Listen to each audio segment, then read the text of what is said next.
Faucon Millennial vous est présenté par...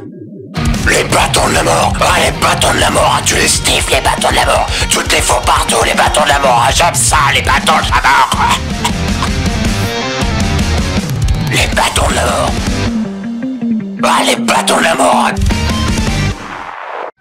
Charge ces deux-là et emmène-les au garage. Faut les remettre à neuf d'ici ce soir. Je dois aller à Cotoché, on vient de livrer les pompes à l'azoconvecteur. T'iras t'amuser avec tes copains pilotes quand ton travail sera fini. Phil, t'as du pain sur la planche. Allez, viens avec moi.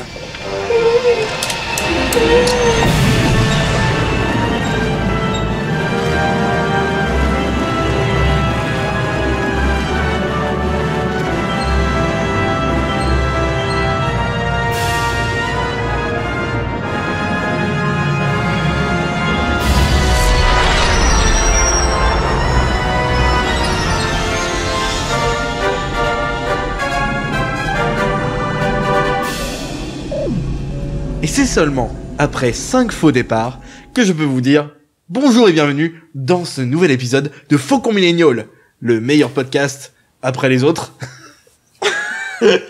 Non, sois pas modeste, on est bien meilleur que les autres. Oui, complètement. Bonjour et bienvenue dans ce nouvel épisode de Faucon Millennial, le podcast 100% Star Wars, et sans secret à jeter, je crois, et sponsorisé par les meilleurs, le Café d'Ewok et les bâtons de la mort. Quel est votre avis sur les bâtons de la mort ? Alors moi, aucun effet secondaire. Hein. Non, rien à redire. Voilà, vous pouvez acheter les yeux fermés. Ah, ça fait longtemps que j'ai arrêté. Alors, je me présente, je suis Grushkov, j'anime ce podcast tant bien que mal. Un jour on sera pro. Un jour on sera pro, peut-être si on arrive à enregistrer tous les épisodes et que je fais pas 5 faux départs à chaque fois. Donc avec moi à mes côtés il y a Tuki. Hello. Bonjour Tuki. Salut. Ouais, d'accord. Coucou Tuki. On va finir. Qu'est-ce que t'as fait de beau par rapport à Star Wars cette semaine ? Je vais pas spoiler. Non mais Rien d'autre, rien, juste ça. juste le podcast. On a le Blu-ray de The Last Jedi, donc on a regardé tous les bonus et le reportage un peu making-of sur Rian Johnson. Et c'était très cool. Ouais. Ça ressemble à une bonne semaine. Ouais. Ouais. Il y a aussi notre ami Ximnut. Bonjour. Salut tout le monde. Bonsoir d'ailleurs. Bonjour, Non, ça bonsoir. va, c'est début de l'après-midi. Ah non, lui c'est Ça bonjour. Oui, mais pour les... Oui, mais là tu parlais à lui. Ah Ouais, oui, j'avoue. pour le début, pour ton faux départ, tu vois, tu recommences. Allez. Ah ouais, allez, c'est parti, on recommence. Alors, qu'est-ce que tu as fait de beau cette semaine par rapport à Star Wars ? Eh ben, là, je viens de passer le tweet sur le compte Twitter parce que je viens de m'acheter Battlefront 2, qui est en grosse réduc pour les soldes de Noël de Electronic Arts. Donc normalement, au moment où sortira l'épisode, ce sera la réduc sera encore en cours parce que c'est valide jusqu'au 29 janvier. Et donc, si j'ai bien compris, le jeu est quelque chose comme moins de 10 € en vente, alors qu'il tourne à 40 ou 50 normalement, quelque chose comme ça.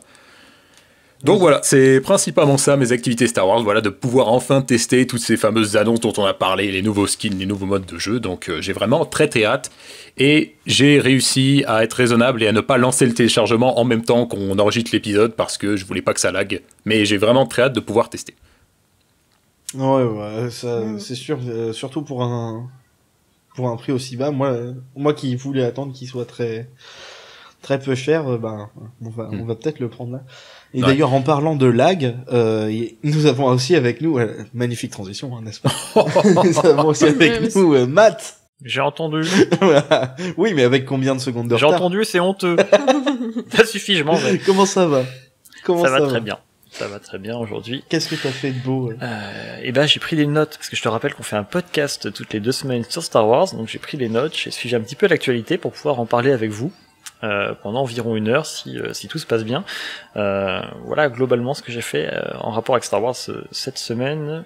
J'ai regardé aussi des Lego qui étaient hors de prix, et sinon je me fais plutôt un marathon Stargate en ce moment, donc pour l'instant Star Wars c'est un petit peu entre parenthèses, mais on va pouvoir en parler. Les Lego hors de prix, c'est des nouvelles sorties ou des trucs qui existaient déjà depuis un bout de temps? C'est des anciens. Ah ok, ouais. Genre quoi?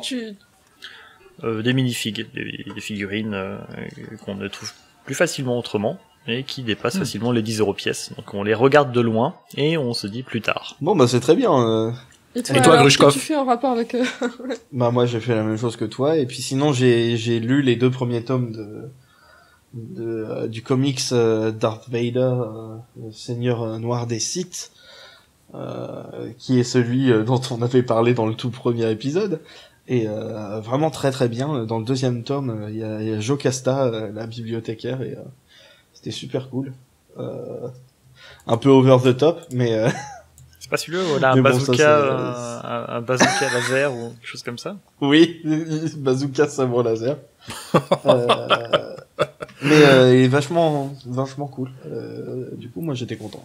Du coup, là, je vais bientôt pouvoir commencer le livre lequel De Carrie Fisher? Last Shot, je sais plus. Ah non. C'est. Okay. Mais non, je t'ai dit. Baroud d'honneur, ouais. Last Shot. Ouais. Baroud d'honneur. Que tu as honteusement gagné sur le concours de... Ah ouais, j'étais pas sûr de ça. Ah oui, c'est ce que je voulais demander. Je l'ai eu gratuit. Et tu l'as toujours pas lu. Alors qu'il est très... Bah non, mais j'ai eu plein de livres et de comics pour Noël, et du coup, voilà quoi. Des excuses. Toujours. Ah, et un dernier truc que je voulais ajouter sur ce que j'ai fait en Star Wars, là il y a le... alors, on peut se permettre de parler des autres podcasts ou on reste... ou non? Bah oui. Bah bien sûr que oui. Comme non, ça, parce que... On l'a déjà fait de toute façon, donc il y a un précédent. Ok, cool.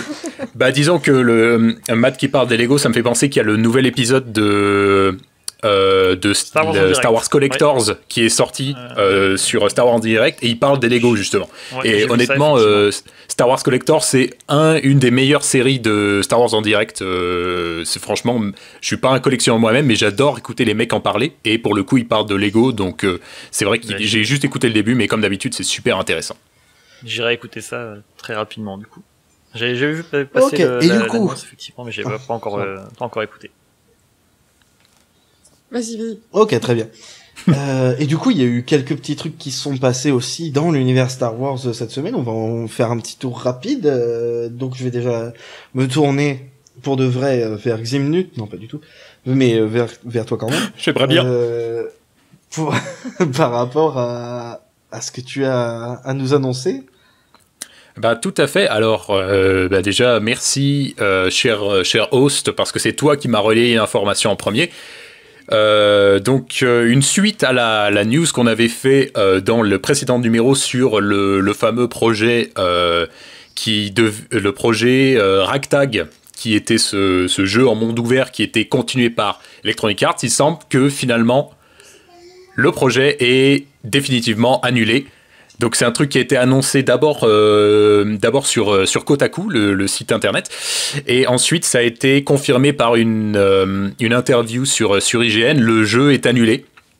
Visiblement, il y a Electronic Arts qui voudrait se lancer sur un projet qui devrait sortir plus rapidement, quelque chose qui devrait sortir aux alentours de 2020. Alors si on regarde l'interview du type en question, donc déjà il confirme l'animation de ce fameux jeu qui était développé à Vancouver. Il confirme que leur bureau de Montréal, Motive Montréal, travaille sur un jeu qui devrait sortir en 2020, mais ils indiquent tout de même que le studio de Vancouver et les éléments qui ont été développés pour le jeu, pour ce fameux projet Ragtag, devraient tout de même être réutilisés dans un projet futur. Alors après, on peut toujours demander, est-ce que c'est juste de la communication pour dire... Ouais, voilà, on va pas... merci à nos équipes, vous avez travaillé très très fort, on va continuer ce que vous avez fait, ou si c'est vraiment concrètement, ils vont réutiliser des morceaux du jeu, des morceaux de l'histoire. Ouais. Je pense qu'ils vont garder les assets, effectivement, les assets 3D, les textures, les modèles, parce que... L'interview reste assez vague, mais c'est pas impossible. Travaille sur le même moteur. Donc s'ils travaillent sur un autre projet Star Wars, c'est toujours des modèles de je sais pas, de speeder, de vaporateurs, de bâtiments qui sont déjà faits. Donc il y a point de vue économique, c'est tout à fait logique et puis même c'est plutôt cool quoi. Donc à ce moment-là, ouais, mais effectué, oui. Mais non, à ce moment-là, ouais, je comprends tout à fait. Mais c'est vrai que si c'est des assets graphiques, je veux dire, c'est tellement générique. Est-ce qu'on reconnaîtra vraiment la patte du projet originel? C'est pas encore certain. Mais en tout cas, voilà, c'est ce qui avait été déclaré dans l'interview qu'ils ont donné à IGN. Donc voilà, tant pis, pas de projet ragtag, mais un jeu qui a été annoncé pour 2020. On ne sait encore absolument rien du tout, voilà, pas du tout, on ne sait pas du tout quel type de jeu, à quelle époque, non, aucune information là-dessus, on sait juste 2020, c'est tout ce qu'on sait. Décide-toi, décide-toi. Un coup, ils annulent un petit jeu pour faire un plus gros jeu. Maintenant, ils annulent un gros jeu pour faire un plus petit jeu. Alors, il y a un truc d'ailleurs qui m'inquiète sur Star Wars. Il y a un truc qui m'inquiète un tout petit peu sur cette histoire de plus petit jeu, c'est j'espère que ce sera pas un jeu mobile. Ça m'embêterait un petit avait mais non, sinon ils en parleraient pas comme ça. Bah faut voir. Il y a le précédent de Diablo qui avait été annoncé comme de retour et finalement ce sera un jeu mobile. Je trouve que l'expérience est un petit peu diminuée sur mobile, donc ça m'embêterait un petit peu. Mais voilà, ça c'est clairement personnel. Ouais, non mais pareil. Et toi, Matt, tu avais des choses à nous annoncer dont on avait parlé lors du 2e épisode. Oui, effectivement, puisqu'en fait, ce qui est intéressant avec ce petit tour de news, c'est qu'on rebondit. Globalement, on rebondit en fait sur ce dont on avait parlé il y a 2 semaines maintenant. Et là, notamment, on va rebondir sur Alphabet Squadron, le roman qui avait été annoncé pour une sortie en juin aux États-Unis. Et au final, ça sera pas un roman, mais en fait une trilogie de romans. Le 18 janvier, il a été annoncé que ça allait être une trilogie et pas juste un roman, et une couverture a même été dévoilée. Donc bon, on va la résumer globalement parce qu'il n'y a pas beaucoup d'images dans un podcast, mais voilà, on a des couleurs plutôt chaudes, on a un personnage féminin qui est mis en avant en tenue de pilote et un X-Wing qui lui aussi, contrairement aux autres vaisseaux, est plutôt mis en avant, plutôt montré. En même temps, c'est logique puisque ce personnage qui s'appelle Erika Quell, si je prononce ça correctement, est la pilote de ce X-Wing. Donc on peut penser raisonnablement que ce roman va se concentrer sur ce personnage. Et on en sait aussi un petit peu plus sur le roman qui commence donc cette trilogie. Ce personnage va être un transfuge impérial, une désertrice en fait, simplement. Comme il y en a eu beaucoup déjà dans l'univers étendu, comme apparemment il y en a beaucoup dans ce nouveau canon. Et cet Alphabet Squadron donc cet escadron Alphabet va traquer une escouade mortelle de chasseurs taille qui apparemment devrait s'appeler en français l'aile des ténèbres, pardon.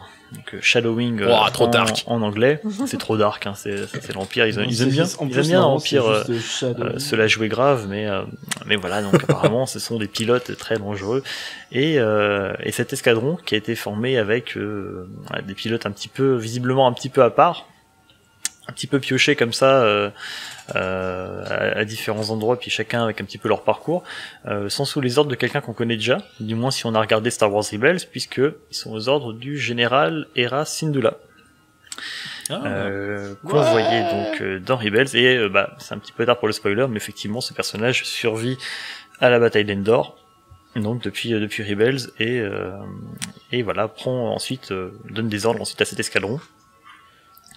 Voilà, donc on en sait un petit peu plus. Il y a nos confrères, on va dire, de Star Wars Universe qui ont fait quelques news là-dessus où on a tout le synopsis. Je vais pas le lire entièrement, mais voilà, c'est un escadron un petit peu éclectique de pilotes, chacun avec leur vaisseau pour coller au thème, parce que sinon ça n'a aucun sens de l'appeler Alphabet. Qui vont traquer donc des mystérieux pilotes de taille, un petit peu méchants, qui s'appellent l'aile des ténèbres. Voilà. Et là, c'est bien quand ils font du cross-média. Pardon. Oui, on y vient. Oui, je l'ai pas encore dit. Merci de pourrir ma transition ou d'en amener une. Je ne sais pas réellement, mais ce qui est intéressant, c'est qu'effectivement Marvel en parallèle a annoncé une mini-série de comics et qui va prendre le point de vue en fait de cet escadron de pilotes impériaux contrairement au livre qui lui sera du côté de la Nouvelle République. Voilà, donc apparemment et en plus tu m'as complètement pourri mon truc, hein, parce que j'allais parler un petit peu de l'auteur avant, l'auteur du roman qui s'appelle donc Alexander Freed, qui apparemment a bossé avant sur des jeux vidéo. Il est pas seulement auteur de romans, il est aussi auteur de jeux vidéo, c'est un grand mot, hein, mais il a travaillé sur plusieurs projets Star Wars, il a travaillé sur The Old Republic, il a travaillé sur Battlefront, et à côté de ça il a aussi bossé sur Mass Effect et récemment Anthem. Après un petit détour par même The Banner Saga 2. Voilà, et avant ça, dans l'univers Star Wars, au niveau des romans, il avait fait la novélisation de Rogue One, qui était plutôt bien accueillie, et le premier roman Battlefront, Twilight Company, qui lui était voilà, un petit peu en dents de scie, on n'était pas, enfin, des retours qu'il y a eu, c'était bien, mais sans plus. Donc à voir pour ce roman. Et donc effectivement, Marvel ensuite a annoncé ce petit cross-média, donc il y aura 5 numéros et ça commencera en avril aux États-Unis. Oui, et c'est Alexander Freed d'ailleurs. Freed F-R-2-E-D. Oui, mais ça c'est encore la faute de Ximnut. Il m'a perturbé. Oui, je suis vraiment désolé. Non, en fait, je pensais à Syndulla. Je savais pas du tout pour les autres œuvres. Je pensais, voilà, la transposition du personnage de Rebelle dans le bouquin. Voilà. Désolé. Ouais. C'est pas grave. Je quitte je prends mes responsabilités, je quitte ce podcast. Ah, enfin. Vous êtes tous virés. Mais non, mais là, tu vas rester parce que du coup, moi, je renchaîne. Je m'en fous, hein, je suis un ouf. Ça vous apprendra. Il a été annoncé une autre mini-série très récemment, de comics également, donc chez Marvel, une mini-série en rapport avec ce dont on avait parlé également dans le dernier numéro, qui est et je perds complètement mes mots, c'est formidable, en rapport avec Galaxy's Edge, donc en fait le quartier de Disneyland. On va avoir une mini-série comme ça qui va commencer assez bientôt également. Je crois que c'est en avril aux États-Unis également. Une mini-série qui va un petit peu introduire les événements qui vont amener le premier ordre à atteindre les limites de l'espace sauvage, à arriver sur cette planète, sur Batuu donc. Et voilà, on n'en sait pas beaucoup dessus, mais ça a été annoncé. Voilà, cette petite mini-série qui arrive. Donc voilà, pour quelqu'un qui n'aime pas les comics, et je parle beaucoup de comics aujourd'hui, profitez-en, c'est pas tous les jours. C'est dingue quand même, je veux dire, on en est voilà à adapter les films en bouquin, les jeux vidéo en bouquin. Maintenant, on adapte les attractions. Alors c'est pas vraiment une adaptation des attractions justement. Je te coupe, mais en fait ça va les introduire. Ça va introduire les attractions, justement. Ils essayent plutôt de créer un tout cohérent. Les novélisations de romans, de livres, de films, en roman. On avait déjà ça avant. Mais là, du coup, on va avoir cette mini-série de comics qui va porter sur cet avant-poste Black Spire sur Batuu. Et avant ça, on a aussi le roman Sworn Alliances qui lui porte aussi sur cette planète. Donc ils essaient vraiment de créer, pas juste voilà, on dit on a fait un quartier Star Wars à Disneyland, allez voir, voilà, on a mis 3-4, on a mis un faucon et puis 3-4 attractions, c'est rigolo. Ils essaient vraiment de donner du sens un petit peu à tout ça au niveau de l'univers et comme je disais il y a 2 semaines, c'est plutôt cool. Non, c'est ce que je voulais dire, mais tu l'as dit beaucoup mieux que moi. Ça t'apprendra à pourrir mes transitions. Non, de toute façon, je quitte ce podcast. Donc, qu'est-ce qui s'est passé? Alors, il y a aussi une petite news par rapport à un petit film qui arrive en fin d'année, Star Wars épisode combien X 12, non enfin, il y a un I et un c'est pas le X, 12. donc je sais pas. IX X Star Wars X. Ça pourrait être un personnage. dont toi tu vas nous parler vite fait, mais genre très vite fait parce qu'il y en a 2 qui ont un peu débordé là. J'avais beaucoup de choses à dire, pardon. Du coup, oui, j'avais oublié de le mentionner la dernière fois, mais on va avoir une première réalisatrice dans Star Wars, parce que du coup, Vic Mahoney, je suis désolée si je prononce pas bien, sera réalisatrice pour la seconde équipe sur Star Wars 9. Voilà. Sera ou est déjà C'est parce que plutôt... le tournage est en cours encore. oui, elle est, pardon. Oh là là. Non mais alors moi, la timeline... Donc oui, elle est sur la seconde équipe. C'est Ok. juste que je me projetais pour la sortie du film et j'avais oublié que c'était en cours. Bref. Donc quand on parle seconde équipe, c'est ceux qui ils vont faire des, parce que je suis pas spécialiste de l'univers du cinéma, mais c'est quoi? C'est filmer les grands plans, paysages, c'est pas forcément les trucs les plus centraux du film. Voilà, ça dépend en fait. Généralement, si je dis pas de bêtises, c'est quand le réalisateur a besoin de déléguer un peu ou bon bah vous prenez le relais et vous faites ça. Il me semble que pour le 8, si je dis pas de bêtises, non, ou alors c'était pour non, c'était pour le Seigneur des Anneaux où c'était Serkis qui avait C'était pour le Hobbit. pour le Hobbit, voilà, où Serkis avait tourné des scènes Ok. du film. Voilà, donc c'est juste pour l'anecdote, c'est vraiment bah, s'il y a un empêchement avec la première équipe, s'il y a quoi que ce soit, la seconde équipe prend la main et elle est aussi là pour tourner en même temps pour alléger le Souvent travail. c'est aussi des plans, ouais, des paysages, des plans larges, des plans de transition, des choses qui n'ont pas besoin d'avoir le réalisateur sous la main en fait simplement. Sincère. Et t'avais autre chose à dire? Vite fait aussi. Oui, une toute petite news, donc c'était la semaine dernière ou c'est de l'avant, peu importe. Donc il y a un des acteurs, un acteur qui est dans le 9 qui avait été contacté et qui a parlé de comment il a été contacté pour son rôle. On ne sait pas du tout qui ce sera dans le film. Et en gros, il disait qu'on lui avait fait tester un script de film de guerre des années britanniques, de guerre britannique des années 40, et qu'il avait dû s'enregistrer sur son téléphone, qu'il n'avait pas eu de news, et qu'après JJ l'avait recontacté, qu'il était allé le voir, et donc qu'il était en présence de JJ et Daisy Ridley, donc JJ Abrams 5, je précise.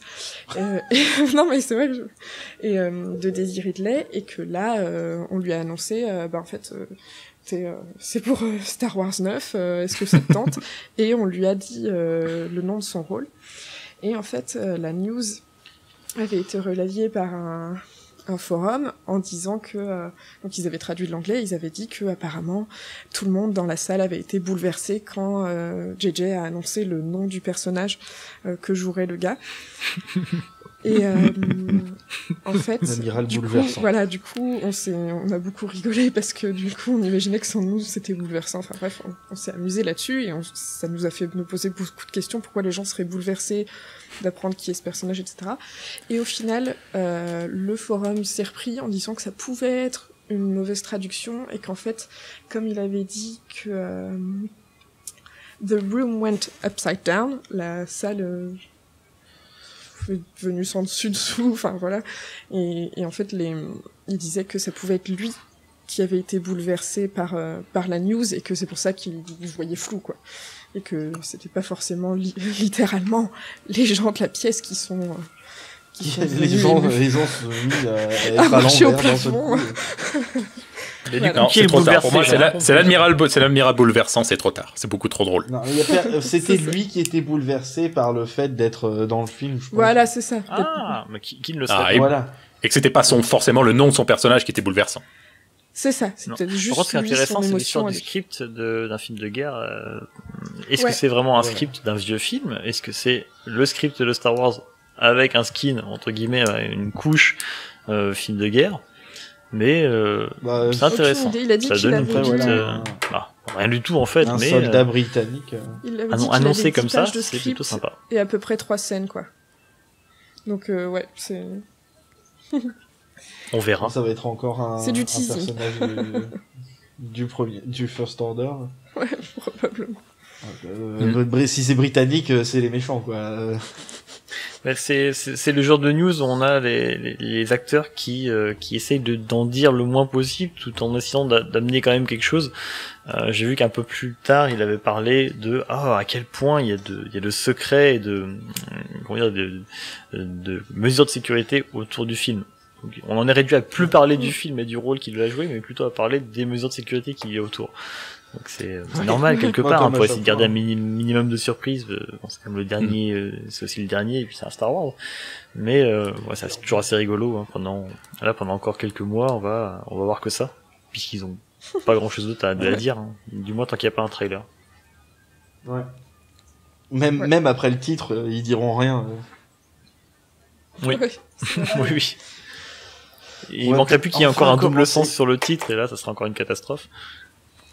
Est-ce que c'est pluriel ou singulier? Faut essayer dans les Alors. autres langues pour voir comment on traduit. Peut-être dans les autres langues, ce sera au pluriel. Donc, merci tout le monde pour cette introduction. Au revoir, bonne soirée. De rien. Et maintenant, on va passer À la au prochaine, vrai sujet. ciao. Alors, on avait demandé sur Twitter s'il y a des choses dont vous aimeriez nous entendre parler. Et il y a eu pas mal de réponses. Et du coup, on en a pris une et on s'est dit, et si on la faisait de travers? Et c'est exactement ce qu'on va faire là. Parce qu'on fait tout de travers. Donc vous voyez, ça sert à rien de nous faire des propositions parce qu'on va pas bien les écouter. Donc, le sujet principal, ce serait donc les personnages principaux et leur rapport à la force. Alors, à la base, justement, c'était par rapport au rapport de force entre les personnages. Mais avant de vraiment parler de ça, il vaut mieux parler de comment sont les personnages. Alors, quel personnage est au centre de l'intrigue de la trilogie originale, Tuki? Le gars là dans le vaisseau, tu sais. Non, donc. Boba Fett. C'est Non, tellement l'autre, vague. l'anonyme. L'autre avec le singe en peluche là. Yann Solo. Le mec bizarre là.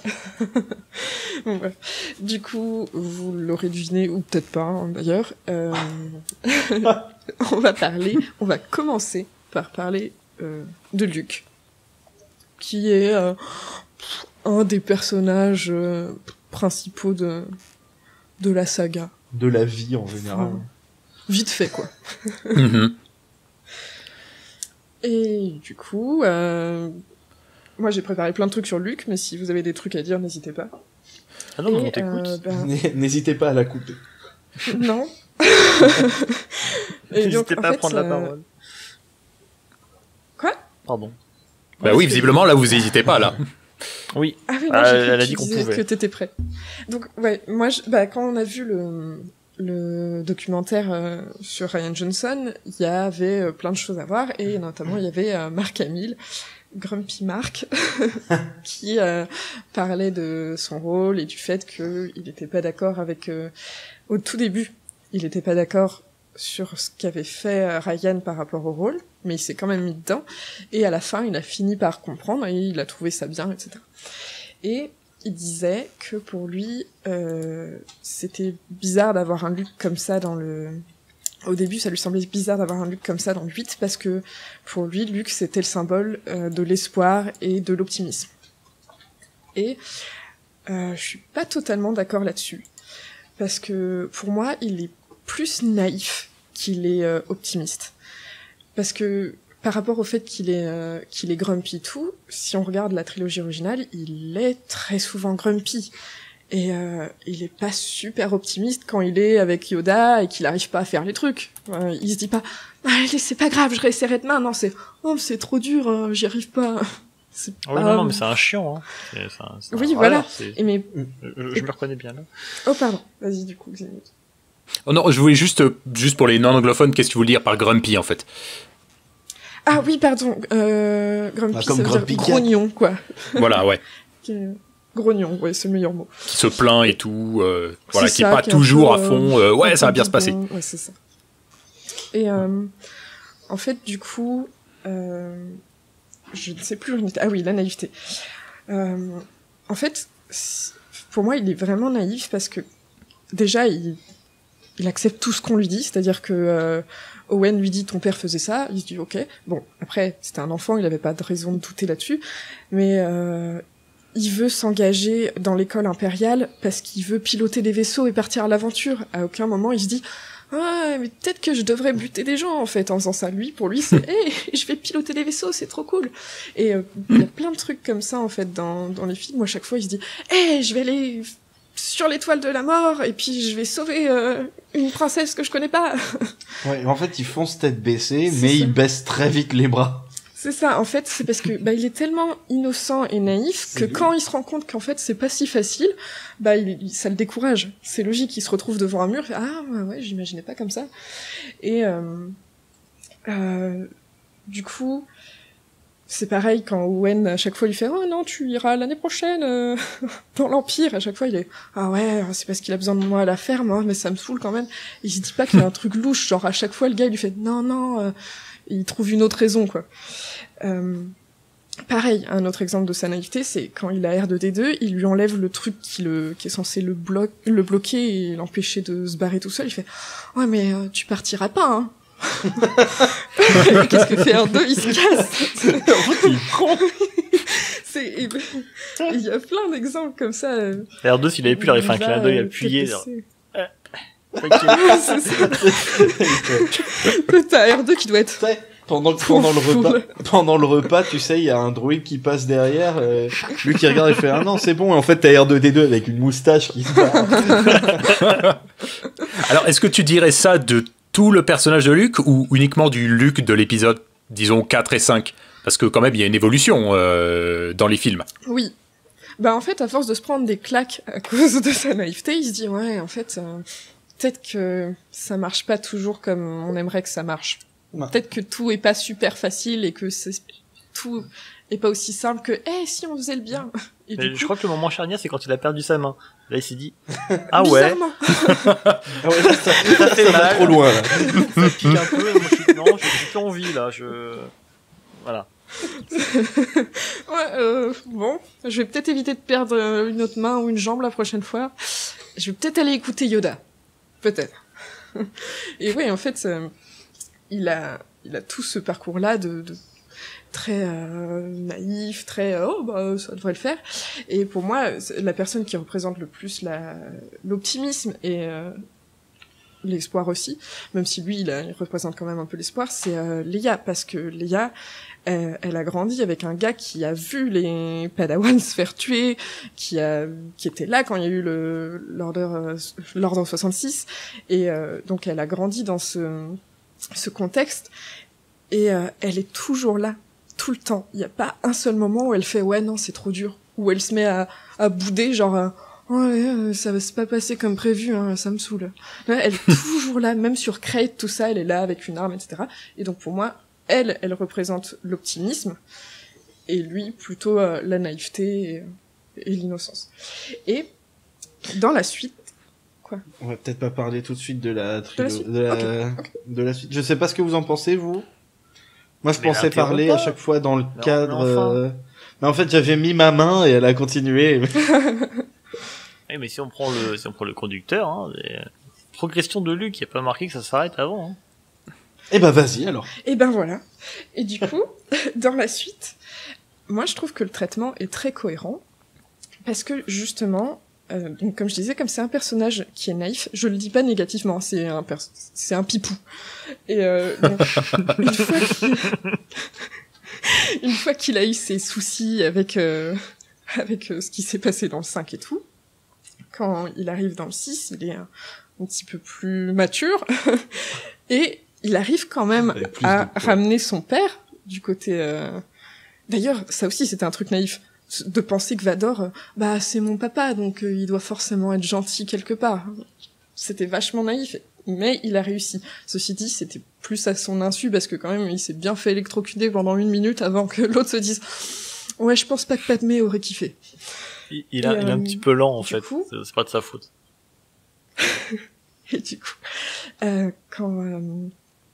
quand il arrive à ramener Vador, quand ils arrivent à détruire Palpatine et la 2e étoile de la mort, quand il arrive à faire tout ça et du coup à sauver la galaxie entre guillemets, et ben ça le conforte dans l'idée que j'avais raison d'y croire, etc. Et c'est pour ça que il lance son académie Jedi en se disant j'ai bien appris ce qu'il fallait, donc ça va forcément se passer bien, puis je vais entraîner mon neveu, ça va se passer bien, je vais pouvoir lui montrer t'as vu, moi j'ai compris ça, donc tu vas pouvoir le comprendre et ça va être cool.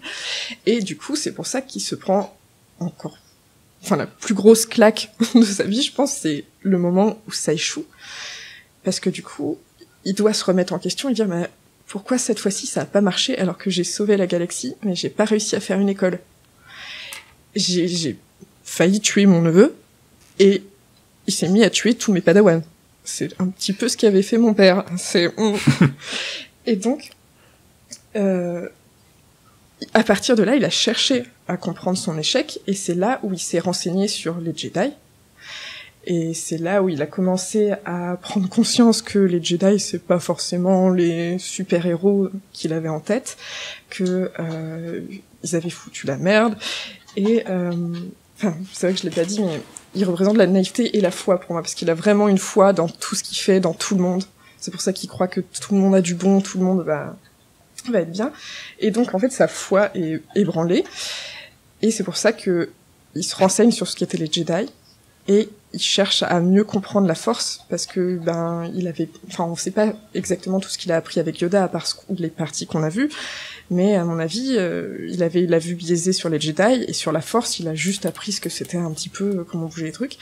Et après, il a dû prendre conscience que c'était bien plus que ça.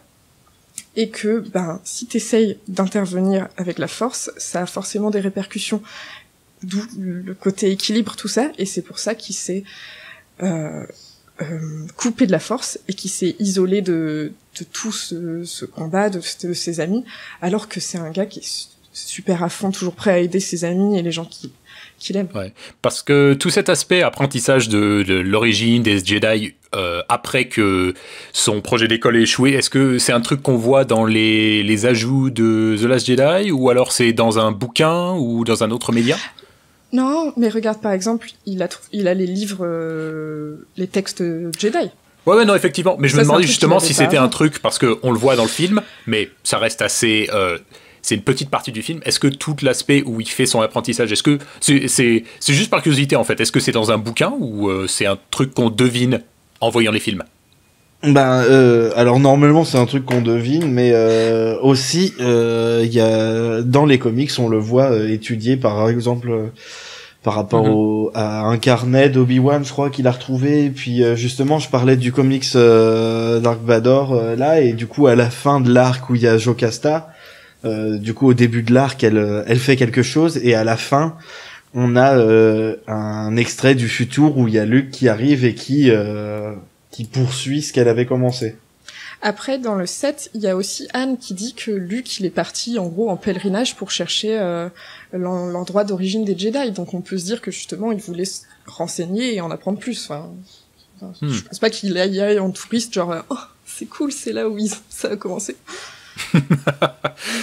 C'est logique qu'il soit comme ça, parce que non seulement il s'est pris une grosse claque sur sa foi, sur ce qu'il espérait faire, il faut qu'il digère son échec et tout, mais il y a aussi le côté, je peux pas aider les gens, parce que si j'aide les gens, je risque en fait d'empirer les choses.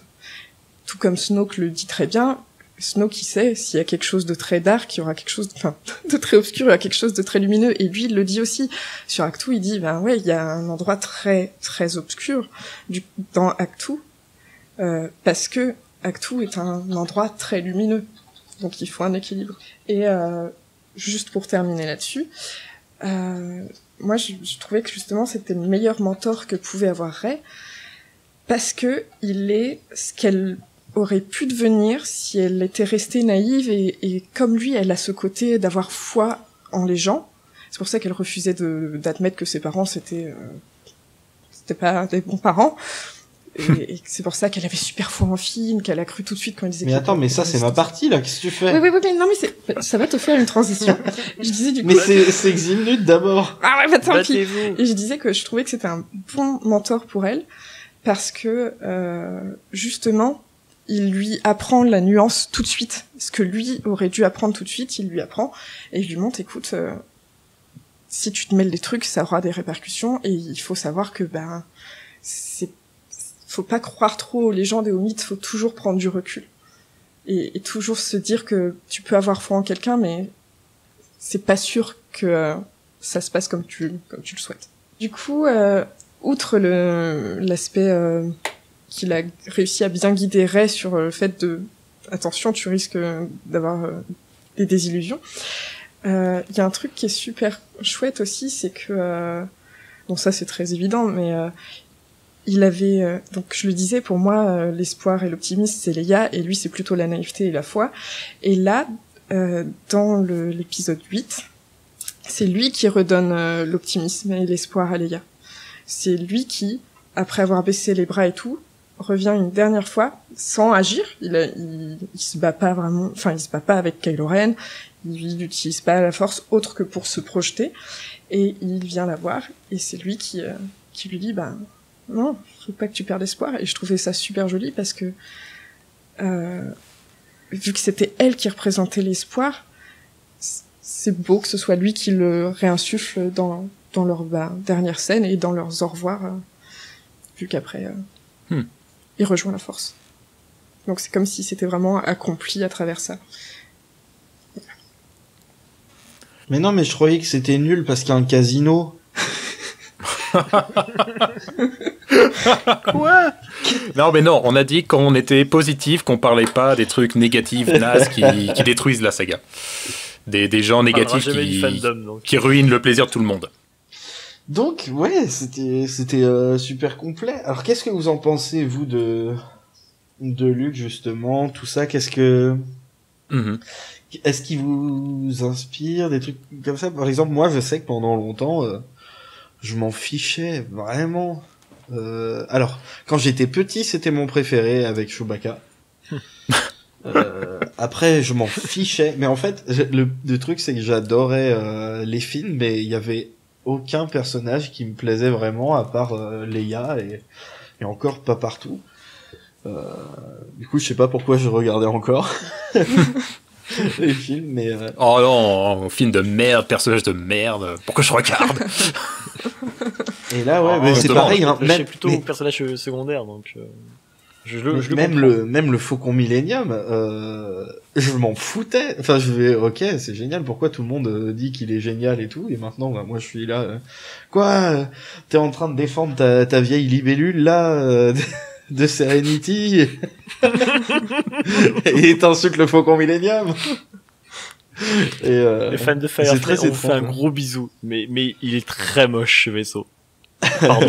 Mais il est hideux. Très bien designé à l'intérieur, je suppose, c'est ce que vous dites. L'intérieur, c'est cosy, hein. C'est Valérie Damido, c'est parfait, c'est très bien, hein.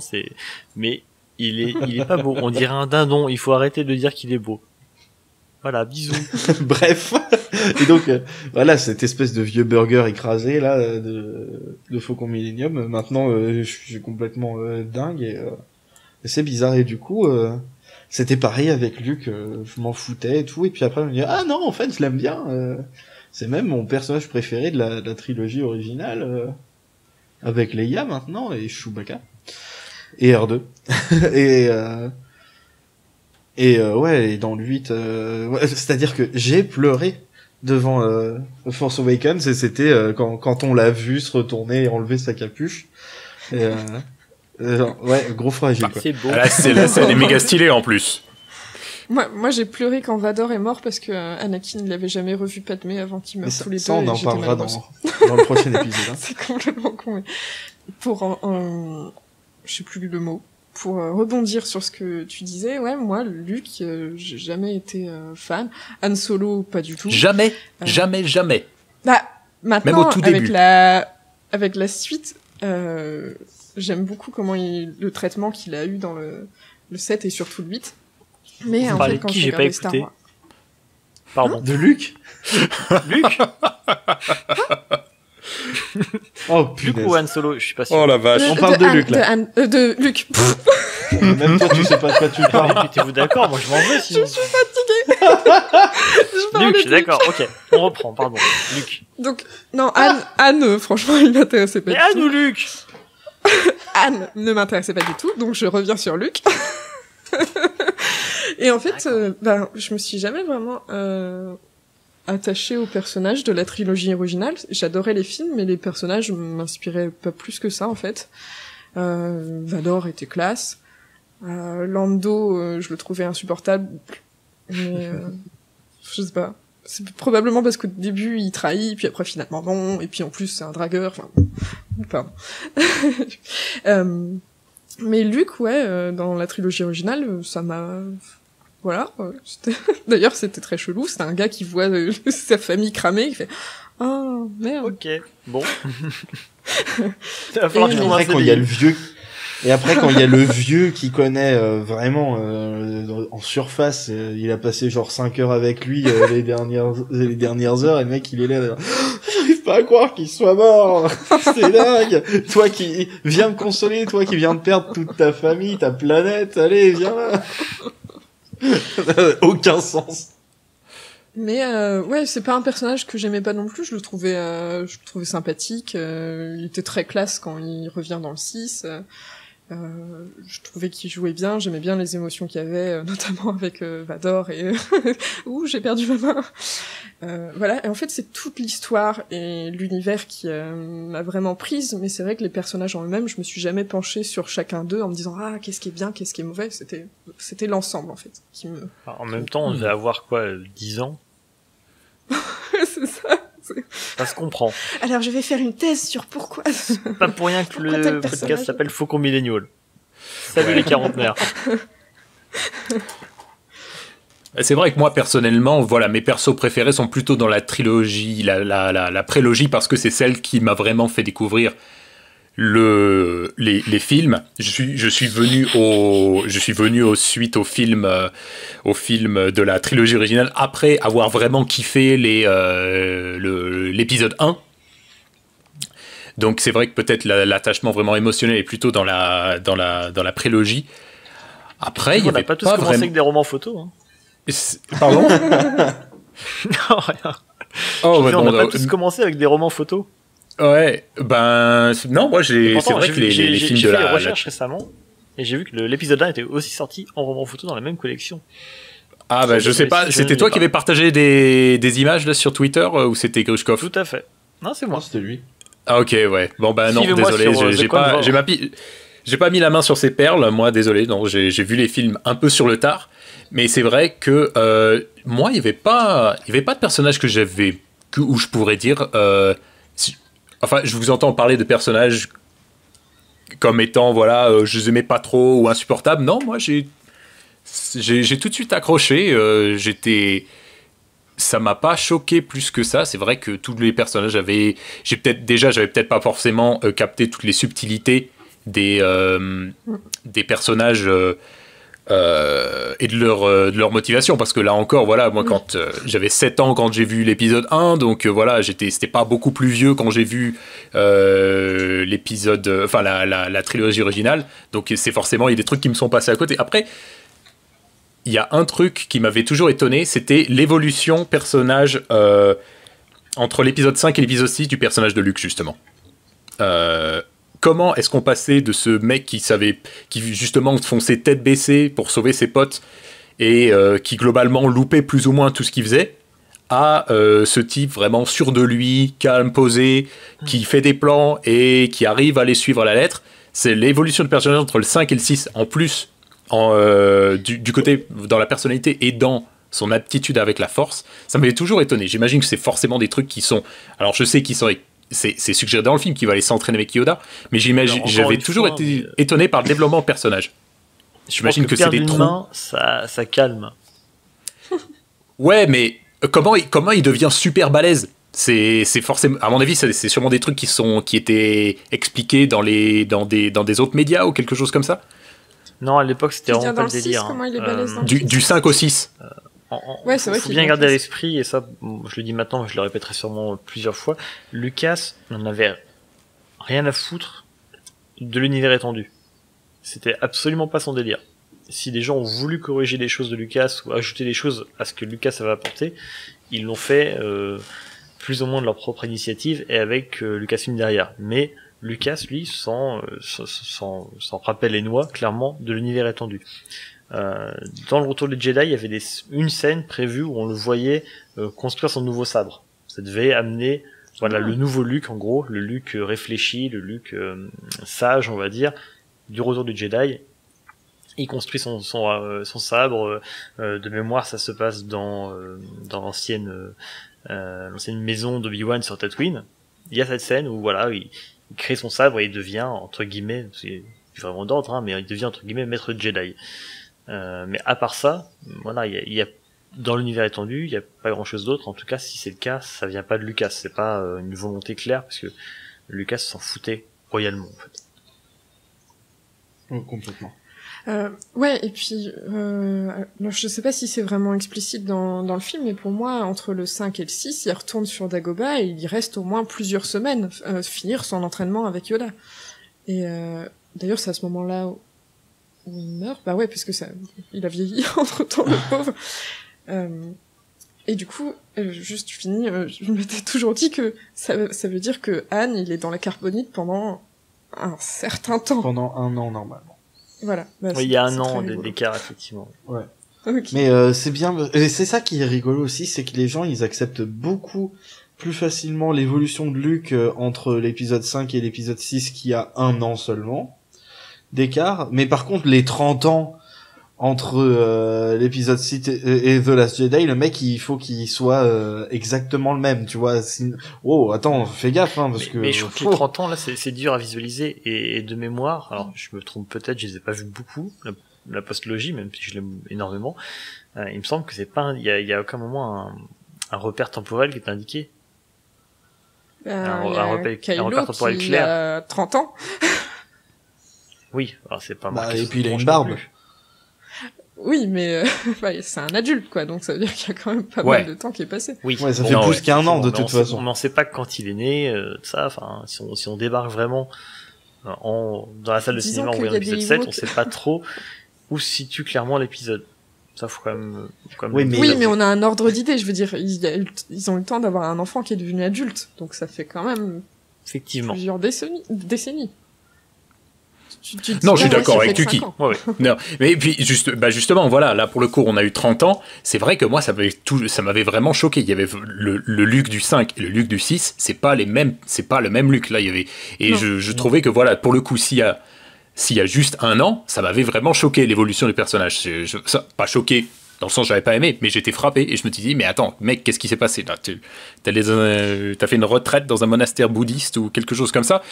Et j'avais l'impression que c'était plus que apprendre avec Yoda. J'avais l'impression qu'il y avait plus que ça. C'était vraiment un truc qu'il avait marqué, entre autres perdre sa main, mais plus que ça. Donc ça m'avait toujours étonné. Ouais. En plus physiquement, il est très différent entre le 4 et le 6. Il a vraiment pas du tout la même tronche, mais en même temps, ça c'était pas forcément voulu. C'est parce qu'il a eu son accident qui lui a un petit peu abîmé le visage. Mais il a vraiment une tête de jeune premier, tu vois, de jeuneau.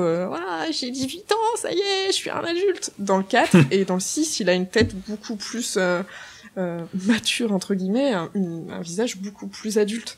Donc ça joue aussi. En même plus, il arrive en noir. Enfin, il y a vraiment une grosse coupure entre les deux, alors que il s'est passé qu'1 an. Ouais, même ses cheveux sont moins blonds. Ouais. Oui, c'est ça, il a vraiment changé. Il est trop dark. Puberty, c'est ça. La puberté a frappé. Est-ce qu'on sait, autant dans les films ou les bouquins du nouveau canon, c'est quoi le truc, disons, le truc le plus dingue en termes de force qu'il ait fait? Parce que je voulais revenir un petit peu sur la question du rapport à la force et des rapports de force, dans le truc le plus dingue en termes d'utilisation de la force qu'il ait fait dans ce qui a été validé dans le nouveau canon.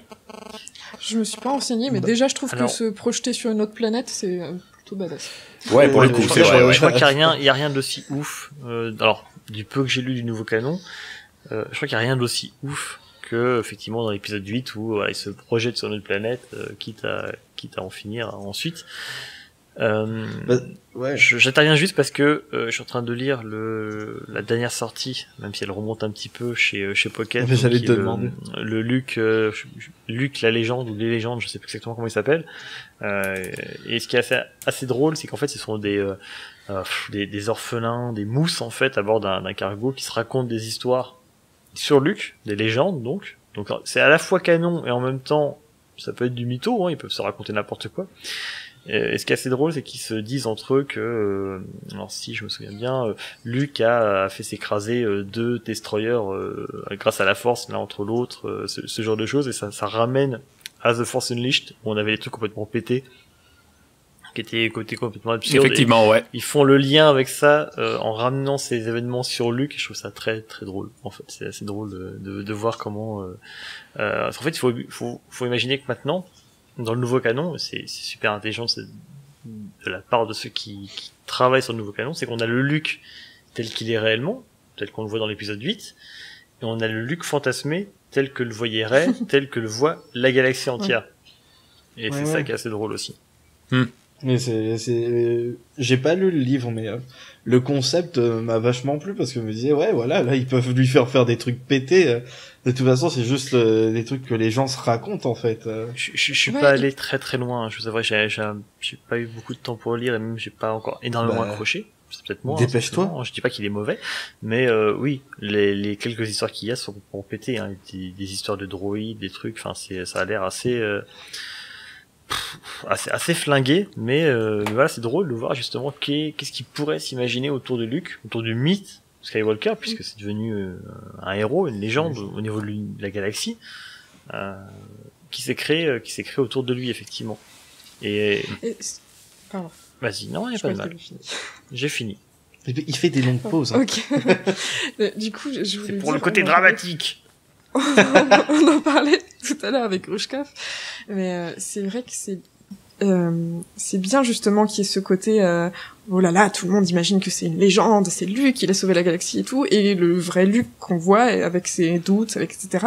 Parce que justement, c'est pas un super-héros, c'est pas un film de super-héros, c'est des gens qui ont une connexion avec la force, qui arrivent à manipuler les trucs autour, mais c'est pas des super-héros, parce que quand ils le font, ça peut faire beaucoup de mal, et c'est quand même des humains qui ont leurs soucis, qui sont pas infaillibles, qui vont pas forcément réussir ce qu'ils font, et qui seront pas forcément bien vus par tout le monde.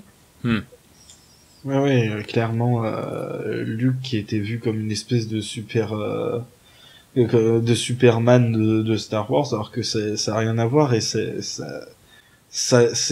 a jamais été ça le propos en fait. C'est pas genre regardez, c'est lui le plus badass. C'est justement la question de base du tweet qu'on nous avait envoyé, c'était pourquoi tel personnage bat tel personnage et tout. Et justement les rapports de force dans Star Wars, c'est pas quelque chose de Fixe. De fixe, c'est pas basé sur leur maîtrise de la force ou des trucs comme ça. Je veux dire, par exemple un coup de bout. Oui. Un mauvais jeu. Oh, j'étais pas dedans là aujourd'hui là. Non.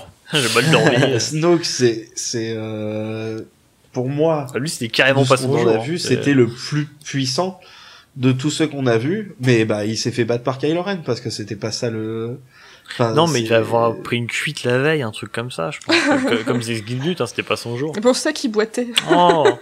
Non, il s'est levé la gueule dans le plâtre. Non, il a pas géré. Hein. Ouais. Et ouais, parce qu'en fait, c'est pas genre des stats, c'est pas des jeux vidéo où lui il est level 50 et lui 12, donc forcément le level 50 il peut pas se faire battre par le 12. C'est des gens, donc c'est des personnes qui peuvent avoir des moments d'inattention, peuvent avoir des faiblesses, l'autre peut être plus rusé. Enfin, il y a plein de choses. Il y a c'est comme je sais pas, les gens qui font des sports de combat et tout, ils peuvent très bien gagner contre quelqu'un puis perdre après contre cette même personne parce qu'il y a le contexte, la situation, l'état de fatigue, etc. Par exemple, le mieux classé mondialement et arriver aux Jeux Olympiques et te vautrer lamentablement parce que t'as glissé ou parce que comme dit, t'as fait une erreur ce jour-là et c'était pas le moment. Voilà, la transposition aux jeux vidéo, je pense qu'on gardera ça même plus tard, on y reviendra parce qu'il y a beaucoup de choses à dire là-dessus. Faut vraiment qu'on fasse beaucoup d'épisodes là. Je crois que Koshkov voulait dire quelque chose, mais je reviens après. Du coup, moi j'ai oublié. Hein. Ah bah pardon. Moi, ce que je voulais dire par contre, c'est que du coup, effectivement, c'est pas lié à des stats, c'est pas lié à un tel est plus fort qu'un tel, c'est simplement lié à la narration en elle-même. Et ça ramène à un truc tout bête, mais qui est entre guillemets la mythologie. On va dire ça, voilà, la mythologie. Oui. On a un personnage. On dit toujours Star Wars c'est inspiré du monomythe de Campbell. Oui, bien évidemment. Oui, effectivement, c'est le cas. Il l'a dit lui-même. C'est basé sur la théorie du monomythe de Joseph Campbell, qui dit que tous les mythes terriens, on va dire, planétaires, se retrouvent plus ou moins dans des événements relativement similaires. Donc là-dessus, par contre, il y a beaucoup de chercheurs qui sont pas d'accord. On n'est pas là pour parler de ça, mais c'est pas forcément très très évident, on va dire, comme théorie. Mais Lucas s'est basé là-dessus. Et on retrouve effectivement le cheminement que Campbell avait indiqué. Alors, j'ai pas pris mes notes, je le connais pas par cœur, mais on a clairement, dans le déroulé de la vie de Luke à partir de l'épisode 4, le déroulement de ce que Campbell estime comme étant le monomythe. On a le passage de la vie d'avant du héros à sa nouvelle vie, au nouveau monde. C'est quand Obi-Wan l'entraîne dans ce bordel avec le shit tabac et Han Solo. Derrière, on a les épreuves qui arrivent, donc c'est là qu'il fait les choses qu'il n'est pas censé forcément réaliser normalement. C'est les épreuves, c'est là où on a le côté héroïque qui arrive, on arrive à passer des épreuves qu'on ne passe pas normalement. Voilà, donc, comme dit, j'ai pas mes notes, je vais pas pouvoir vous faire la suite, on y reviendra une autre fois, mais clairement, il y a ce monomythe qui revient, et tout au long de la trilogie. Bon, on le retrouve même également avec Solo. Dans justement la carbonite, on en parlait tout à l'heure de l'épisode 6, oui, c'est 6, pardon. Il y a ce côté où il y a Perséphone qui est pareil, il était en enfer, elle est revenue des enfers par la suite derrière. Voilà, on retrouve plein d'éléments comme ça tout au long de la trilogie. Et il n'est pas question de niveau entre les personnages, entre machin est plus fort qu'un tel, machin est plus fort qu'un tel, c'est qu'il y a une histoire, il faut la dérouler, on veut raconter une histoire, alors qu'est-ce qu'on fait faire à ces personnages? On les fait battre un tel, on les fait accomplir des actes qu'ils n'auraient pas pu réaliser non plus. Je rappelle que Luke, c'est un gamin qui s'amusait à tirer sur des rats dans un canyon avec un vaisseau tout pété. Le gamin, 3 mois plus tard, on le retrouve en train de dégommer l'étoile de la mort, qui est l'équivalent d'une petite lune, avec un vaisseau et une torpille. 2 torpilles, pardon. 2 torpilles, oui. Voilà, je veux dire, bah non, c'est pas possible. Bah oui, c'est pas possible, mais c'est un héros, c'est le but. On te le présente comme un héros, il fait des choses extraordinaires. Voilà, c'est comme ça. Bah alors quelque part, moi ça me faisait repenser à ce petit passage sur le fait qu'il sent limite il se remet vachement vite de la mort de toute sa famille quelque part. Peut-être que ça aussi ça s'explique par le fait que c'est pas le but du film d'avoir un personnage qui aura des réactions réalistes sur tout ce qui va lui arriver. C'est voilà, c'est triste, mais c'est pas le but du film. On n'est pas dans 4, c'est clairement pas le but du film. L'épisode 8 est peut-être un peu plus axé sur ses personnages, clairement. Voilà. C'est le cœur du film même, j'ai l'impression, mais l'épisode 7 c'est pas le cas non plus. On a le début de ce déroulement du monomythe avec Rey, qui est dans sa petite vie un peu pourrave avec Encarplot qui lui file ses rations quand elle ramène une connerie à démonter. Elle dépouille des épaves. Là on est encore dans la vie du personnage avant que les événements arrivent. Elle se fait entraîner dans tout ça avec Finn et avec BB-8. D'ailleurs c'est drôle parce que R2D2 jouait le rôle du héros royal qui apporte la quête au personnage. On retrouve la même chose avec BB-8 dans l'épisode 7. Héros avec le AU. Hein. Héros AULT, effectivement, oui, tout à fait. Mais voilà, le héros, le messager. Oui, je précise.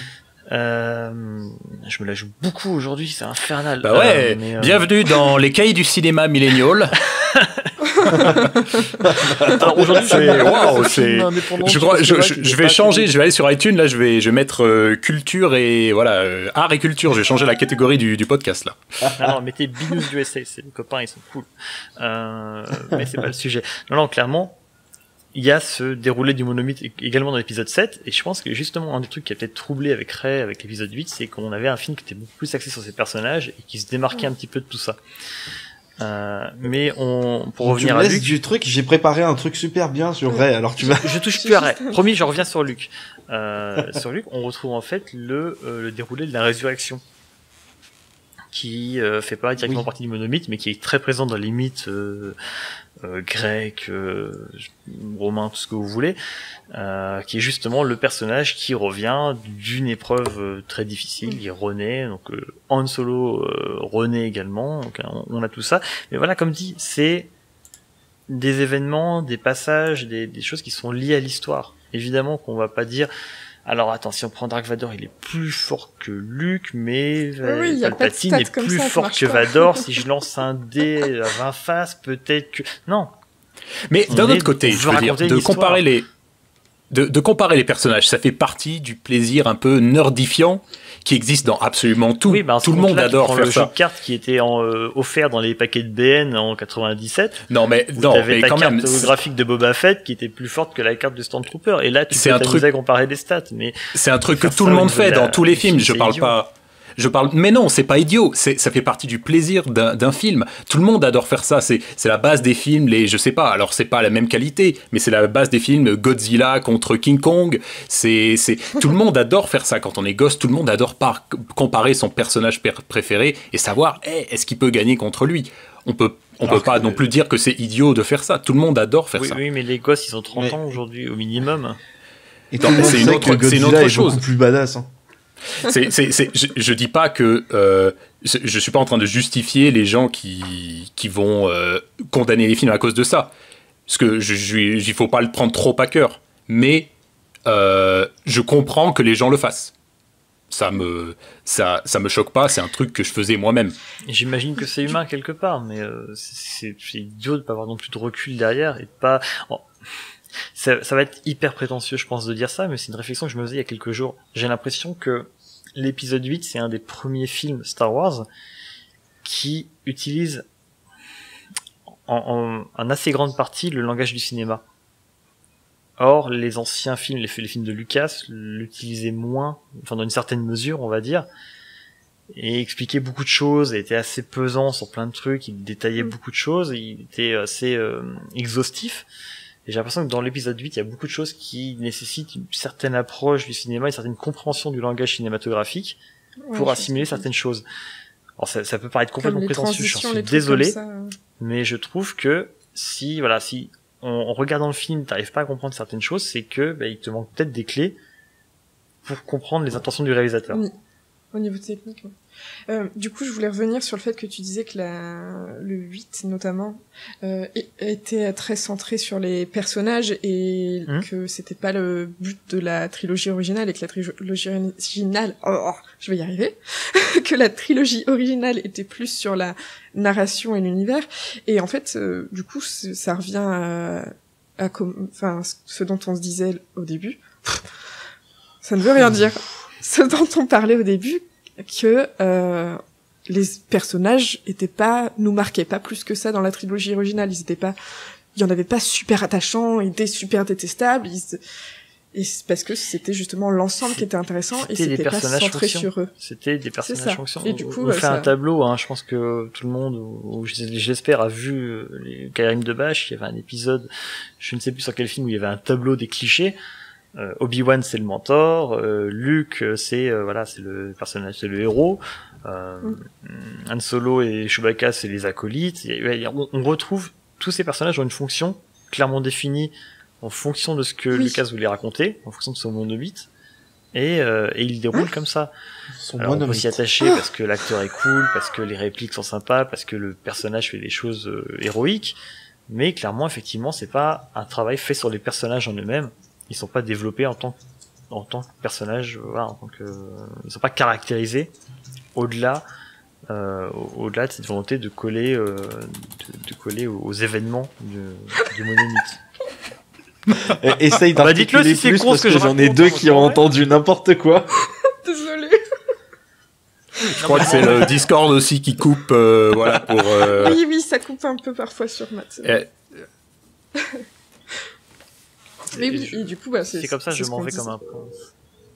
Ah, vas-y, va faire ton pipi et reviens. Non, mais du coup, je sais pas si quelqu'un a quelque chose à ajouter, parce que je pense qu'on a bien parlé de Luc. Moi, j'ai des trucs à dire. Mais oui, c'est vrai que non. C'est compliqué. Ouais. Mais, toi, t'es pas gentil. Par rapport à... Non, t'en vas.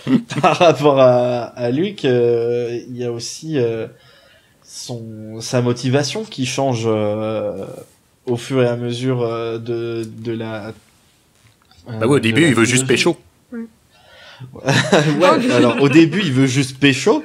C'est-à-dire, en plus, il a vraiment se casser de chez ses parents adoptifs. Ok, pécho, ça vient juste après. Voilà. Après pécho, pourquoi pas pécho? Mais d'abord, c'est s'émanciper un minimum parce que il laisse pas écouter ses albums de Zecure à fond dans l'appart. Je croyais que c'était Kylo Ren, ça. Luke, c'est ses albums de couple. Il y a trop de Vador en lui. Laissez-moi écouter My Chemical Romance. Vas-y, du coup, I'm not okay. tu voulais dire un truc chez moi. Mais du coup, j'ai oublié. Non, et... Tu parlais de The Cure. Et justement, toi, tu parlais du monomythe et tout, mais Campbell, il a pas parlé que de ça. En fait, c'est un des gros problèmes des gens qui analysent Star Wars, c'est qu'ils ne le voient presque que sous le prisme du monomythe, et alors que Campbell, il a écrit plein d'autres trucs super intéressants, et justement, le voyage de Luke dans l'épisode 6, c'est justement pour les gens, c'est... Ouais, une fois qu'il a jeté son sabre laser face à l'empereur, ça y est, il a perdu toute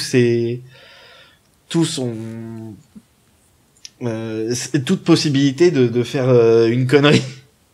Et alors qu'en fait, c'est pas ça, d'après Campbell, justement, c'est que en vainquant, mais en ne terrassant pas Vador, enfin si, il le terrasse parce qu'il le met par terre, mais en n'achevant pas Vador qui est son père, et en décidant justement de l'épargner, il se rend compte de sa propre noirceur à l'intérieur de lui, et il accepte que en lui il y a une part d'ombre qui est pas bien, qui fait qu'il a failli tuer son père alors que sa mission qu'il s'était donnée à lui-même c'était de pas le faire. Et mais une fois qu'il l'a accepté, ça veut pas dire que elle sera plus là, c'est juste que il sait qu'elle est là. Et c'est justement ça qui est génial dans la suite, c'est que on voit qu'elle est toujours là. Qu'est-ce que c'est Luke, c'est le mec qui a décidé de laisser tomber son entraînement pour aller sauver ses potes. Même si ça a servi à rien parce qu'il a sauvé personne lui-même, c'est même eux qui ont dû le sauver à la fin. Et Luke, c'est quelqu'un qui est impulsif, comme tu disais au tout début, Tuki, et surtout impulsif quand ça concerne les gens qu'il aime. Et qu'est-ce qu'il voit en sondant l'esprit de son petit neveu, c'est qu'il va détruire, justement, il le dit clairement, il va détruire tout ce qu'il aime. Donc le réflexe d'allumer son sabre laser, c'est tout à fait cohérent avec sa part d'ombre, et c'est justement parce qu'il la connaissait qu'il sait qu'il faut pas qu'il le fasse. Mais c'était déjà trop tard. Et d'ailleurs, il a le même réflexe face à Vador et l'Empereur. Je veux dire, quand il dit c'est un piège, ils vont tous crever, son premier réflexe, c'est de sortir son sabre. Et il a eu le même avec Kylo. Donc c'est vraiment son truc de... Non, arrête. Mais au moins, il en prend conscience, quoi. Mais bon, trop tard, comme tu disais, avec Kylo. Ouais, justement, parce que et justement, Yoda, il l'engueule là-dessus. Il lui dit, mec, qu'est-ce qu'on a dit sur les émotions? C'est voilà, non, le Jedi, tu es pas censé faire ça. Mais, et c'est tout à fait ça, voilà, il accepte ça, il arrive à rendre les deux cohérents, même s'il sait qu'il est pas censé réagir comme ça en tant que Jedi. Ouais. Et c'est ce qui le rend encore plus humain et attachant, c'est que c'est plus le jeune gars qui pensait tout va bien se passer, c'est le mec qui sait que non, c'est pas si simple, et il faut d'abord bien te connaître toi-même avant de vouloir essayer de changer les gens et la galaxie. Et c'est là qu'on entre dans un autre débat, mais celui du Luke ne sera jamais un Jedi au sens où on l'entend dans la prélogie. Et je pense qu'il y a beaucoup de monde qui se sont dit, Luke c'est un Jedi, donc il est intègre, il est comme dans la prélogie, il fait tout bien, tout, alors que c'est pas le cas du tout, hein, mais voilà. Non, ça évolue. C'est peut-être ça aussi qui contribue au mythe du fait que Luke était entre guillemets infaillible dans tout ce qu'il faisait, alors que c'est absolument pas le cas dans la trilogie originale. Mais je me demande si voilà, il n'y a pas eu une influence de la prélogie là-dessus, clairement. Ouais, je pense que la prélogie, ça pas forcément faussé, parce que ça donne juste un autre point de vue. Et mais il y a des gens qui ont du mal à faire la distinction, que déjà qu'en plus en tant que personnage, les personnages sont pas les mêmes. Rien que dans la prélogie, tu peux pas dire que Qui-Gon c'est le même personnage que Yoda, genre, mais vraiment pas du tout. Et il a pas cette occasion-là. De quoi? Il a pas l'occasion. Il a pas l'occasion, mais c'est un des personnages mieux développé, je trouve, de la prélogie, alors que justement, il est là que pendant un film. Et on en parlera sûrement dans le prochain épisode de tout ça. Je pense qu'on va faire un épisode spécial prélogie, du coup, les personnages de la prélogie. Mais, Je pense qu'on va peut y avoir carrément des trucs faire à dire aussi, un hein. épisode Je pense, ne serait-ce que par pour personnage, parce que il y a tellement de trucs à dire sur chaque personnage, en tout cas les principaux. Je pense qu'il y a un À mon épisode avis, à spécial à chaque fois, faire par ça- film. Oui, c'est mais vrai, ça, en en plus. plus, ça sera à partir de mars, d'ailleurs. Oui, j'en parlerai Oh, et je dis- demanderai à vous, Sans- cher public, de sans fait nous pour- sans donner bâcher. vos moments préférés. Mais je suis en train de parler. Pardon. En plus, je suis en train de parler au public. Hein. Bon, ça suffit maintenant. Vas-y.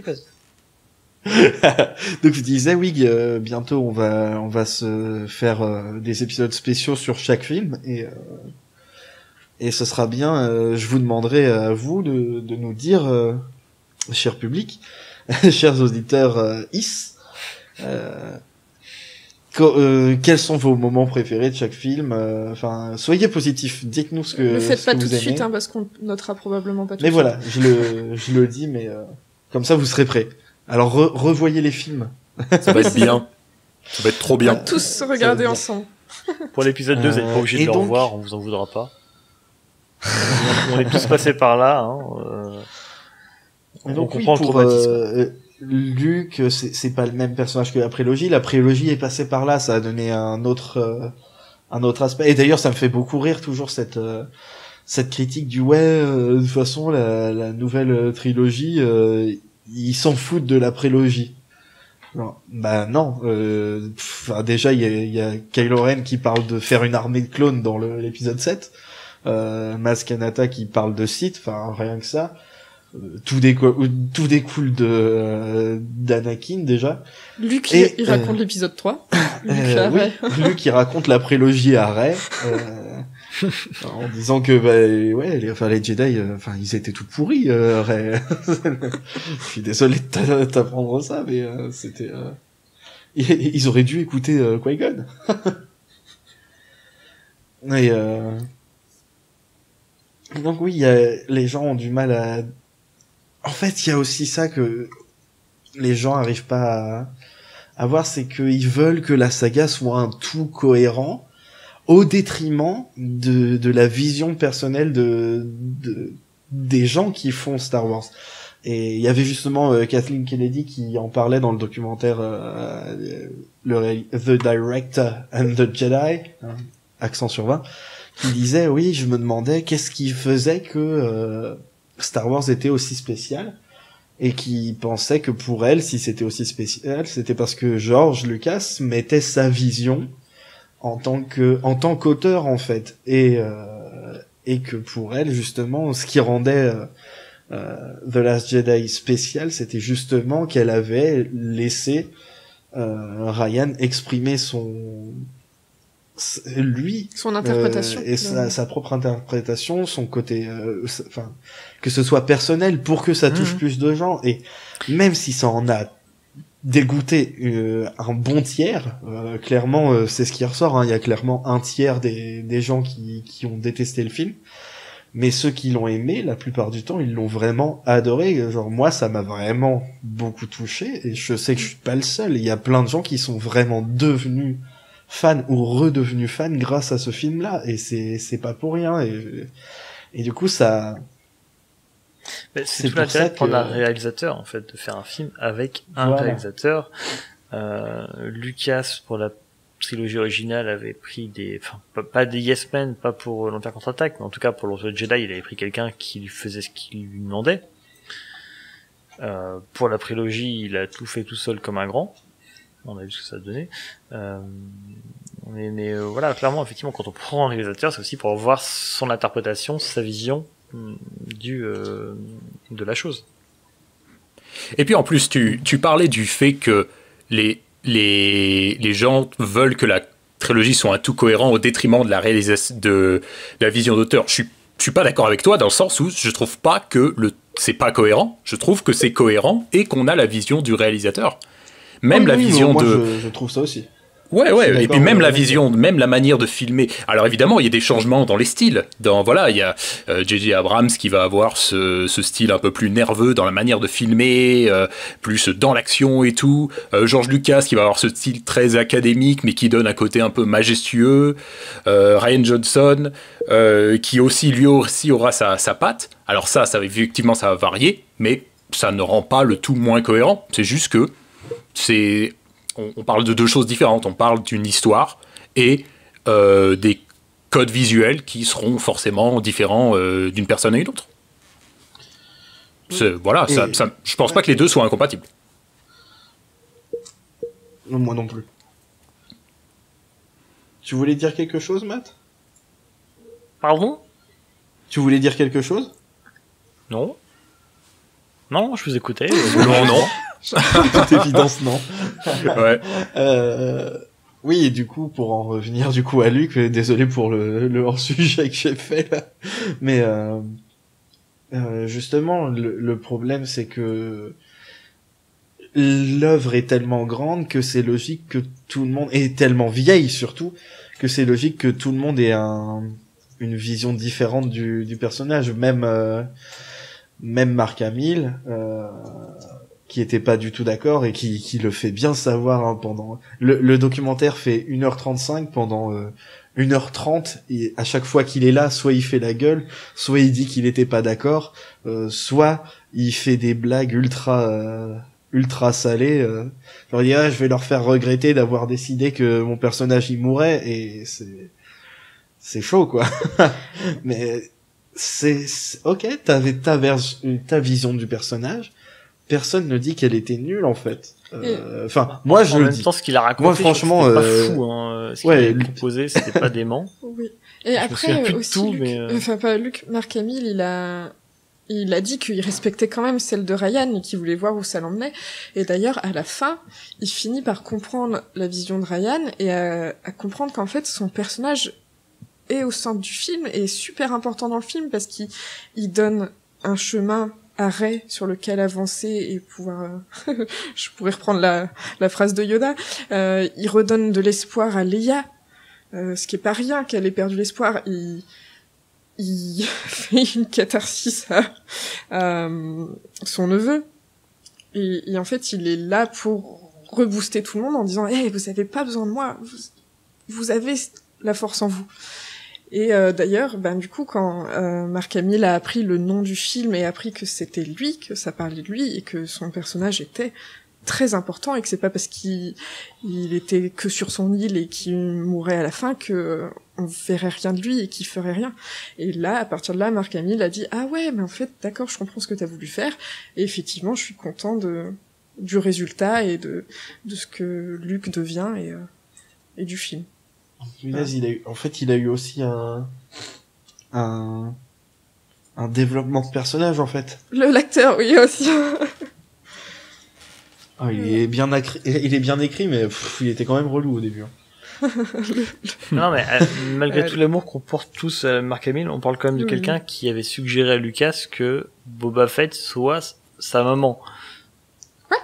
Ah oui. Non. Voilà. Si. Ah, non mais je pareil, vous là, laisse il avec voulait ça. avoir un clone de Luke dans la. Tu sais, les gens qui disent ouais mais vous voyez lui il est pas d'accord, mais vous avez écouté ce qu'il voulait qu'il se passe. Genre, il voulait qu'il y ait un clone de Luke maléfique et tout. C'est nul à chier. Mais évidemment, mais d'un autre côté, on peut présenter n'importe quelle idée d'une façon super naze qui donne pas envie. C'est pour le peu qu'on ait Oui, c'est quelqu'un vrai. qui écrive bien, ça aurait pu être intéressant. C'est vrai. Mais c'est vrai que présenter comme ça donne pas envie. Ouais, mais après voilà, c'était. C'est comme le truc sur Twitter, explique mal tel film. On peut prendre des super bons films et mal les expliquer. À un moment, il voulait que Luke il ait eu un enfant, mais que l'enfant ait joué avec son sabre laser et se soit tué avec, et du coup il était. Ouf. C'est pour ça qu'il était triste et qu'il était allé sur l'île. Mais... Non, ça c'est Stargate SG1. Ok. C'est fond, c'est son. Ok. C'est trop loin. Mais Mais il coup, essaye. Du coup, Rey, Il c'est essaye, l'enfant c'est bien. qu'il a cru qu'il était mort, mais en fait, pas du tout. Elle s'est cachée. Voilà, dans c'était un sa vaisseau. fille depuis le début. C'était son fils en fait au début. Ah, ok. Ah, bah, c'est bien, il y a de l'inclusion, c'est cool. On va peut-être arrêter de dire des bêtises. Ouais, et on va se arrêter dire de au dire revoir. des Je crois qu'il bêtises. est temps de conclure parce qu'on dit n'importe quoi. C'est clair. Et du coup, la prochaine fois, hein, normalement, on devait parler de tout ça en un épisode. On va faire en 3 épisodes. C'est dingue. Oui, parce qu'on est très lent, c'est pour ça. On va parler principalement d'Anakin, je pense. Anakin et Obi-Wan, Mais du c'est coup, on bien. va enfin peut-être répondre à la personne qui nous a tweeté sa question. Oui. Parce que là, ça c'était fait sur peut-être Doku. plus d'1 heure qu'il se demande quand est-ce qu'on va... voilà. Et je pense qu'il est sur les dents, hein, clairement, il n'en peut plus. Mais attends Le encore pauvre. 2 semaines. Je suis navré, je suis désolé, mais c'est pas pour maintenant. Désolé. C'est du teasing. Et voilà, on pourra aussi même parler de justement du reste des Jedi, de l'ordre en général, mais Et moi, j'ai plein de trucs à dire sur le pourquoi qui gagne contre qui, etc. Donc, voilà. du coup, on va peut-être pas faire la recommandation ce soir. Là, c'est un Ce peu serait long. vraiment super rapide. Alors, dépêche-toi, t'as même pas 2 minutes. Ok, On dit c'est ça très à chaque rapide. fois. C'est juste que, comme visiblement vous avez bien aimé toutes les recos sur Star Wars Galactic Battleground, j'ai vu des gens qui partageaient des screens et tout, donc vous avez bien aimé. Je vais juste recommander un truc très rapidement. Ça s'appelle Game Ranger. C'est un logiciel qui permet de créer des serveurs pour des parties en multijoueur. Parce que si vous avez remarqué, si vous vous connectez si vous créez une partie sur Star Wars Galactic Battleground, les serveurs zones n'existent plus depuis un bout de temps. Donc si vous voulez encore jouer, si ça vous intéresse de rejouer en multijoueur, vous cherchez donc Game Ranger. Voilà, ça marche très très bien. C'est compatible avec Star Wars Galactic Battleground Vanilla, Clone Campaign, même Expanding Front, le mode dont j'ai parlé la dernière fois. Vous avez juste à chercher ça sur Google. Donc voilà, c'était juste un petit compliment à ma recommandation précédente. Vous cherchez Game Ranger pour pouvoir continuer votre aventure sur Battleground. Voilà, c'est tout, j'ai terminé. J'ai tenu 2 minutes. Bravo. On peut l'applaudir. Merci. Eh ben, écoutez, moi, ça m'a vachement fait plaisir, hein, encore une fois, de faire ce petit épisode avec vous, les amis. Mais comme d'hab. C'était très chouette. Dites-moi, où est-ce qu'on peut vous retrouver sur les réseaux sociaux je vais faire dans le même ordre, du coup, Tuki. Alors, toujours sur Twitter, @Tuki_Tuki, donc Tuki, T-U-H-K-I. Sinon, j'ai pas trop de trucs ailleurs, donc là. Ah oui, sinon avec The Grenadines, tu pourrais en parler aussi. Grushkov et moi, on crée des fictions, et notamment on fait une parodie de Star Wars et de Harry Potter en même temps, que vous pouvez retrouver sur notre site. Et l'épisode 6 est sorti aujourd'hui en plus. Ouais. C'est beau, hein. Ah Voilà. Donc vous pouvez trouver ça sur notre Twitter, sur le Netophonix et sur PodCloud. Je suis à la bourre. Ouais. Mais non, peut-être pas, parce qu'en vrai, il sort demain pour nous, mais aujourd'hui pour ok. la sortie du podcast. Oh. J'ai mal à la tête. Oh, c'est voyage temporel, oh là là. Donc, et toi, Xavier, où est-ce qu'on peut te retrouver? Eh ben pareil, je suis principalement sur Twitter, c'est le seul que j'utilise vraiment avec ce pseudo-là. Donc ouais, vous cherchez XZIMNUT. Et voilà, j'ai pas de deuxième compte sur lequel je parle Star Wars, je mélange tout sur le même, voilà. Donc c'est là que vous pouvez me retrouver. Matt? Et moi, j'aime bien compartimenter. Donc, d'une part, je parle de bière sur Top Beer FR, toujours sur Twitter. Sinon, le site, c'est topbeer.fr. Et à côté de ça, j'ai un compte pour Star Wars qui s'appelle The Convor, donc THECONVOR, où là, je poste des jolies captures d'écran de films, de séries Star Wars, mes petits avis perso, des petites choses, voilà. Toujours en Ça fait rapport longtemps avec que t'as Star pas Wars. parlé de Jedi Knight, Jedi Academy. Je l'ai pas relancé. Ah, ok, J'ai pas c'est eu la pour ça. force, mais il y a aussi quelque chose qui s'appelle le salariat qui est très contraignant. Peut-être demain ou aujourd'hui. Oh, je sais plus. Vous m'avez saoulé avec